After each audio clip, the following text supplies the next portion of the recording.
Hello, I'm Rosalind, and today I'm going to talk about the U.S. Citizenship Certificate. So, who needs the U.S. Citizenship Certificate? Two groups are included in this, and one group are the naturalized citizens of the United States. That means that they have immigrated to the United States with proper paperwork, have received their green card, and has also passed the exam for the citizenship, and they are now approved as citizens of the United States. The second group are Americans who were born outside the United States with both American parents or one American parent. Now that parent has to report the birth of their children to the U.S. Embassy in that country. In my case, my father, who was a Filipino American who was born in Hawaii, had reported his children to the U.S. Embassy in Manila. We arrived in the United States as American citizens, and we came in with American passports.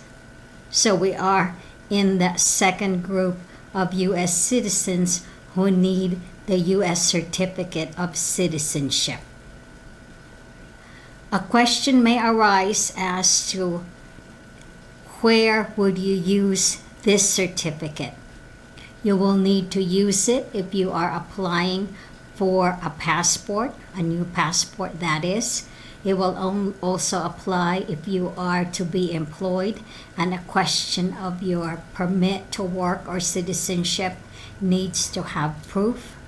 In my case, since I was born in the Philippines, that will always be asked.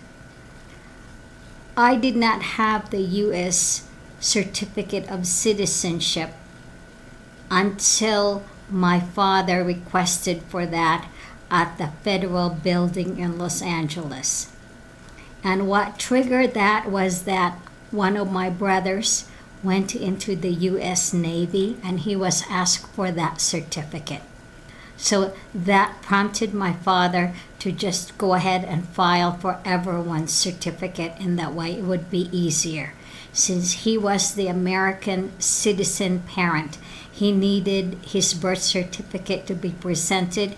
He needed to be there in person, and also he had to ask questions and also got asked in return in terms of our citizenship status. So that's how I got my U.S. citizenship certificate that I now have in my possession. At first, though, I was very nonchalant about that certificate. I didn't know how expensive that was to get. So let me just walk you through what you need to do. If you don't have that certificate, what you will need to do is locate the nearest federal office that has the immigration services.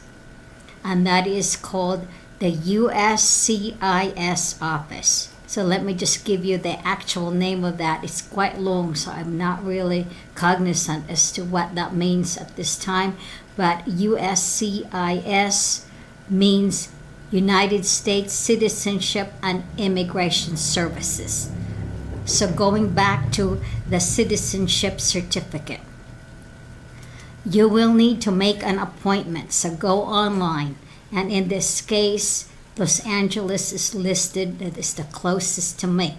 So when I looked over what was required now, you will need your ID, your passport, and if you don't have it currently, you will need your old passport that should have the stamps in it.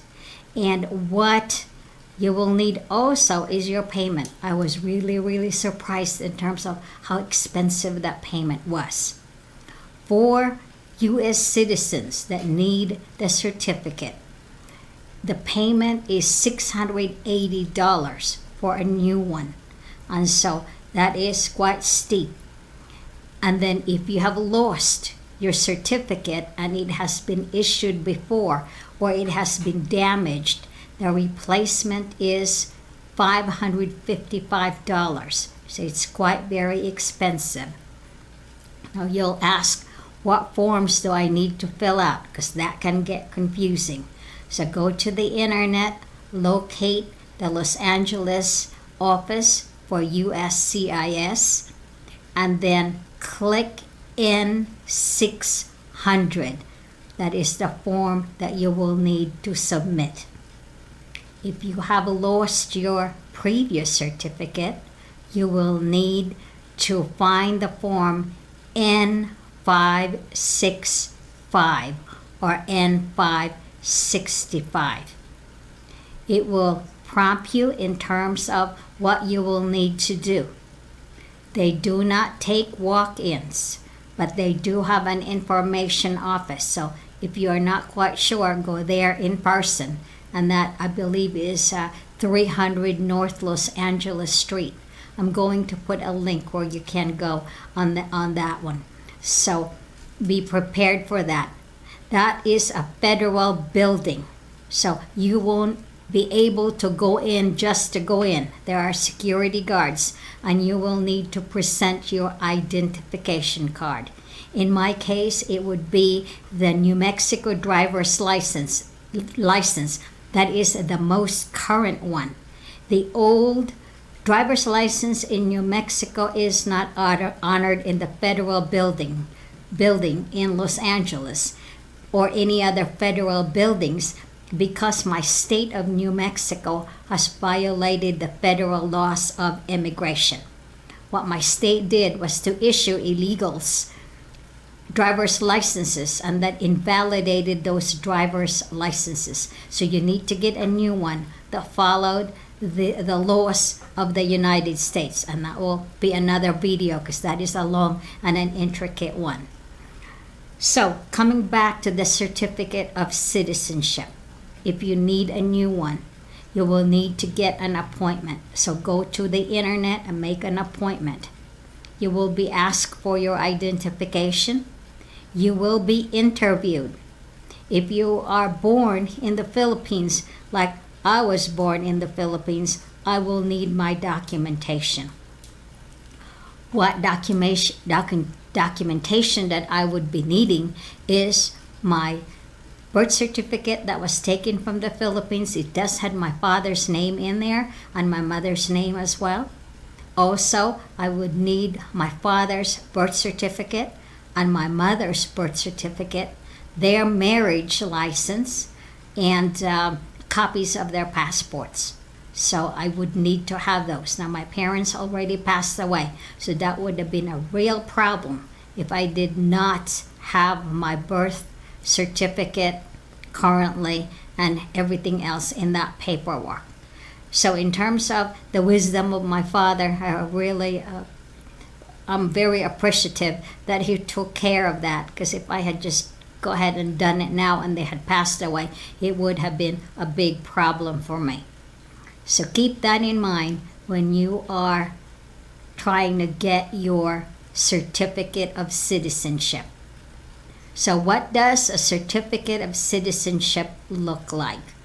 I will upload a sample of the certificate of citizenship in the United States, and I'm just going to show you from far away what mine look like. It actually looked like this. I have it in a plastic jacket because I don't want to damage it. So this is my certificate. What is in your certificate?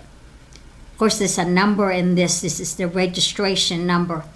A lot of times when you apply for anything or you have something to fill out, it might ask for these numbers, and you will have this application number printed right in here. What it will state is your gender. Are you male or female? The birth date, your birth date that is, your place of birth, your skin color, mine red medium, and your height, and also your eye color, and any identification marks on you is also listed here. And you will have your signature as well, as the information is typed in. There's another paragraph that again lists or will spell your name. And be very, very worried about checking your name. It has to be spelled correctly. Otherwise, you'll have to go through the whole process again. And then my current address. And here it was my California address that was placed down. The date of the issue of this certificate. And then the commissioner that processed this paperwork. It does require a photograph, and it's a 2x2 white background, and I should say 2x2 inches. White background, take off your glasses, and no headgear, so it's showing your face. This was taken in 1980, and the 2/4 view was required, but now I believe it's a straight front photograph of your face. So make sure you have that in order. Again, if you're not very sure, you can go in person or you can contact them by telephone. And I will put a link again to the federal office of the commission's office that processes this paperwork for you.